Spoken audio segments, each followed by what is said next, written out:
Anyone looking to buy or sell a house at the moment will be looking at the news stories and wondering what on earth's going on. Surveyors have warned that there's a shortage of homes coming onto the market, and lenders say annual price growth is slowing to its lowest level in recent years. Experts think that caution around Brexit could be encouraging people to stay put, causing a shortage of supply and driving up prices artificially. The website Rightmove says average asking prices have gone up by more than £4,000 this month alone. But a lot of people in more expensive properties in London and elsewhere are having to drop their prices because no one wants to buy their homes. Charlie Scott's in that position. He lives in Alnwick in Northumberland. It's a 6-bedroom property. It's recently been completely refurbished and we're on the market for $475,000. So it's been on the market for about 3 years. Through here we've got the kitchen, utility room off to the back. Up until last October we were running it as a B&B. We've closed it as a B&B and we're on the market because there's just myself and my wife rattling around in a 6-bedroomed house. And this used to be the range for the kitchen. We've turned it into a cupboard. It did surprise us that it didn't go fairly quickly.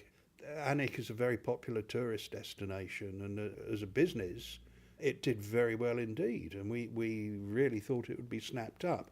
Over the last 12 months we've probably had 4 or 5 viewings. Some of them you wonder whether they're sightseers or not. Some of them have been a little bit more serious, but as yet we've had no luck in selling. We don't have a mortgage to pay, so we're quite relaxed about living here, and when the time is right, the person who really wants this house will turn up.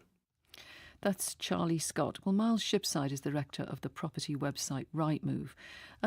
Miles, you say that average prices have gone up by 1.5% this month and by 3% so far this quarter. But these are asking prices. Won't a lot of people like Charlie Scott, who we've just heard, have to take a lower offer? You know, he started at 600,000, now he's down to 475.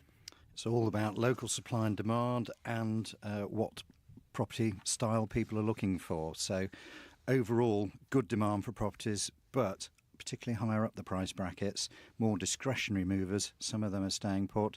The real demand is at the first time buyer, second stepper level where there's a real need to move. But overall, shortage of property supply nationally, but there are pockets obviously and particular property types where it is tougher to sell. It is a price sensitive market, affordability is stretched, so buyers are looking around for the right property at the right price. Henry Pry is a property agent, and he recently made himself unpopular by predicting that prime London property prices would drop, and they did. Henry, Rightmove says average asking prices rose by 1.5% last month. What don't these figures tell us, though? Well, like most people, I start the day by looking on Rightmove to see what's available, but I tend to treat the asking prices that people are quoting either as an indication of the greed of the owners, the people who are selling them, or the enthusiasm of which the agents who are selling them wanted to get the business. And as Charlie, your listener, so eloquently put it earlier on, he says he's very relaxed, and lots of people indeed are very relaxed. But these figures obviously include a significant proportion of homes that don't actually sell. Perhaps as many as 50% of homes that come onto the market every year don't attract a buyer, as Charlie is a classic example. And as a result, I tend to pay more attention to the sale prices published every month by the ONS, the Office for National Statistics, which gives us a much better idea of deal prices rather than necessarily of dream prices. But don't they show prices still rising slightly? Both indices show prices are rising, and there are good reasons for it. You summarised at the start of this piece some of the pressures that are bearing down on the housing market. The housing market ebbs and flows. I'm old enough and wizened enough to have witnessed 3 previous property recessions. I'm afraid that there comes a point where house prices become unaffordable, not just for those who are struggling to get onto the lower rungs of the housing ladder, but for the majority of people, and as a result, prices do fall back. When you're looking at the current market with the pressures that exist, the cost of moving in itself is enough to put many people off, and we're going to find that continuing pressures bear down, which will make, I'm afraid, house prices on average start to slide not just in London, but probably rippling out across further areas of the country. Miles Shipside, there's been a lot of talk about a Brexit caution creeping in, but surely Brexit won't be at the forefront of most people's minds, will it, when they're buying a house?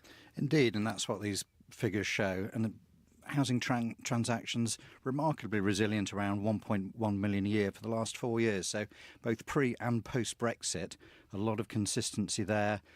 Demand for housing, families don't stop growing, people getting on with their lives. So Brexit is a backdrop, and I think particularly in the higher price brackets, maybe some people put off, but other people get on with their lives.